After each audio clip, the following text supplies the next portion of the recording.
I figured I would show this video. It's buried in my favorites for some reason. I don't even know the videos on my channel anymore. But a friend of mine put this together for me out of my photo album. So rather than just play it, I'm going to go ahead and click through it. And it's basically just got some music put to the background of a bunch of photos. But that doesn't mean anything unless somebody explains the photos, I guess. And I've never really done that. And it's been a while since I've really looked at it. And I looked at it today and it was pretty cool. So this is a picture of my turbo car that I still have when it was first built.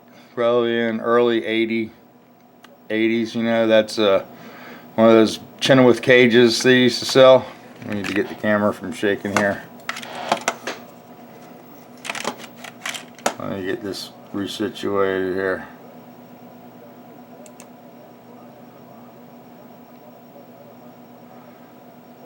Here's Darlington, South Carolina. This is the first race I ever went to. I was pretty young here. That's Wayne Horton standing behind the car. That's Scooter over there directly behind it. And I think I'm right there trying to start the generator with hair. So that was pretty cool. I had hair back here. Now if you notice, there's the Blackbird Bomber parked next to us. That's the old U-Haul or Ryder truck they used to use. It had the awning on the side. They used to travel around and race, and they came to South Carolina. Gene used to come and do the seminars when he was still alive before the races. I often wonder what it'd be like, what YouTube would be like if Gene was still alive and could read the book of instructions to all of us. I think we really missed out. Here's Ricky McGarity with the hat on there, I do believe. Rare Young. Got a t-shirt on there. There's Gene Berg, there's Scooter, there's Wayne Horton there. There's my car on jack stands. Here's Gary and his girlfriend. And they were really nice, man. And that's the yellow truck again. That car's super sweet. I'm going to the next picture here. Here's Gene working on my car, and that's when I had the aspirated motor in there. I had one of his oil pump relief valve covers on the oil pump, and the ball stuck on it, and he couldn't believe it. So he was coming over there to take a look at it. I don't think you can see his camera here, but Gene was always, you know, if somebody was having trouble, he'd always have his camera out and be taking pictures. But I don't know if he was taking pictures of my car, but if you look in the background, there's a bus that has a Gia attached to it. That guy was one of the first turbo cars ever. And I don't know how many cylinders and heads that he went through on this day, but Gene's got a bunch of pictures somewhere, or somebody in his family does.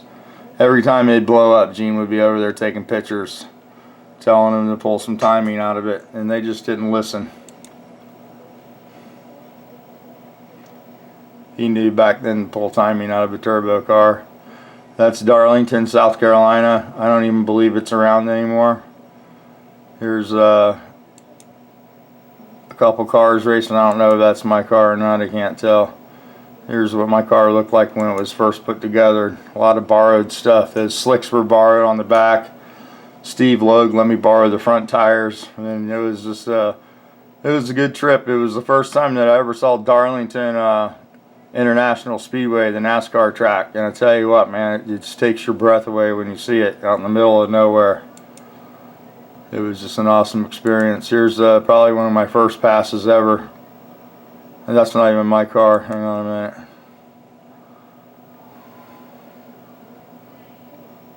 Here's my first time getting my butt spanked in a race by Ricky McGarity. That's the race shop Gia over there.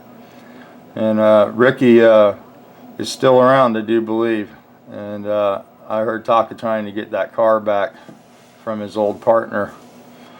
And there's my car right there for sure.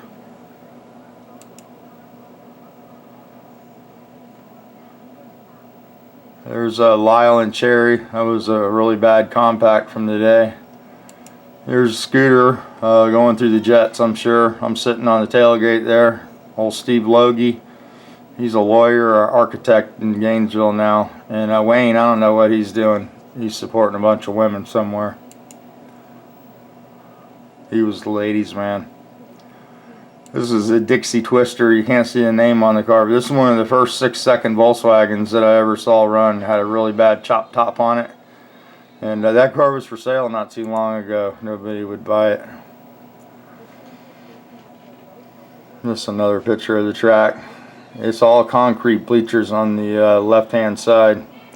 You can see him over there. That's Ricky McGarity racing. That's a Berg car. And, you know, the pictures aren't great. This is Jeff Barrett and Sandy Barrett. They were really big in Volkswagen racing and helped promote the sport back in the 80s. And I really miss seeing them. They went on to race NHRA, I think Super Comp. They both had dragsters and they had a really nice setup. I used to see them when I worked on the funny car team. I'd go hang out with them. Jeff is unbelievable wealth of knowledge when it comes to Volkswagens. I remember many times sitting in his trailer arguing with Scooter. Jeff would be telling me to put junk together, and Scooter and Gene would be telling me not to listen to him. There's the Blackbird Bomber, wheels up. There's this is pretty good if you're local. That's Bifflo. That's when my car was primer back in the early days. Now I worked at Bifflo, and you can see there's no trees here. I planted almost all the trees, me and Randy, and we put double guardrail up, and eventually it went to a concrete wall now. But that's early Bifflo days there, or Speed World.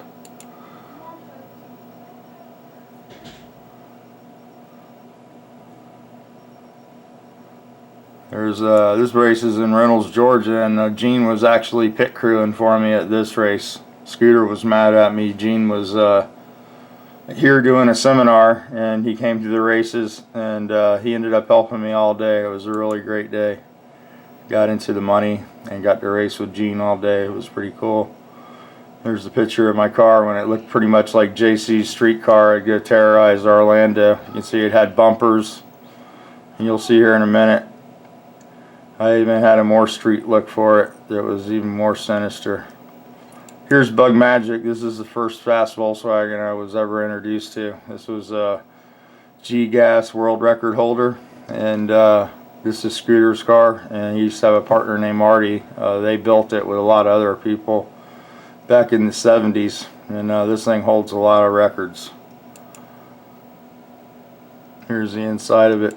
I got to drive this a couple times. It's a blast. It's all got a whole complete glass roof on it, and this is a chop top, but it's really sweet the way they did it. Really high quality, all chrome molly cage, and it was an NHRA race car.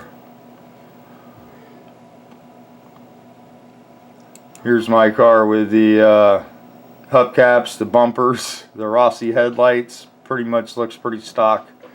It'd run 1160s, and I'd drive it around and take advantage of whoever I could find. Here's the Sport Bug in the background that Percy has now, and there's my 66 Fastback that I wish I still had. This is Scooter's wife's convertible we were working on. I think we were getting ready to make a South Carolina trip.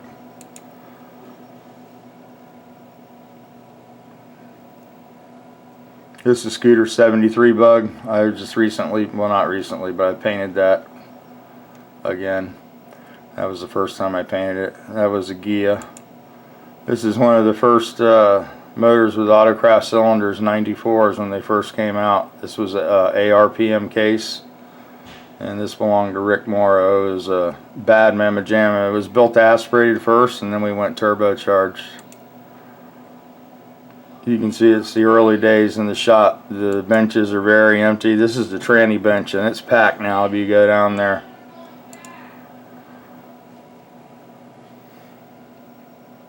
Here's the ARPM case with the Corella rods, the Berg sump. It was a badass motor.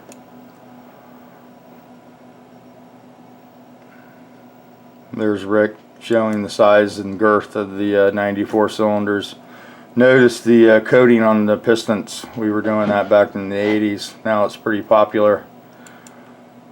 Thermal barrier. There's a closer shot of the Berg crank Corella rods. and the good stuff. This is a 100 drop raised roof case. This is the 190mm crank we still have, I do believe. Well, I don't have it. It's down at the shop if Kenny didn't destroy it. There's a shot of the pistons, 1 uncoated and 4 coated, and that was Technicoat, which is I don't know if that's a division of Dart now or not, but Dart does all the coating now. Dart machinery, you can send all your parts. There's another picture of the sleeper look. You can see the roll cage and stuff in there. This car, well, I still have it. I love this car. I don't think I could ever sell it. And then when I got Black Sheep, you know, they don't recognize the car anymore as having any history. Here's my Uncle Mac with the Johnny Speed and Crumbs. That's Dave Foltz back when he was younger. And man, I'm going to tell you what, Dave Foltz was the nicest guy. My uncle, he used to put up with him. He would go hang out with those guys. And my uncle died, and Foltz actually sent me a card, and I thought that was really cool. He's a super sweet guy.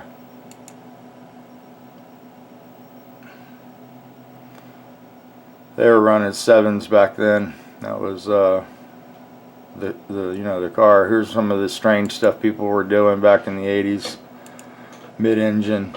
People tried anything not to break trannies. Here's Jeff Barrett again. This was the record holder car too, NHRA G Dragster, I think.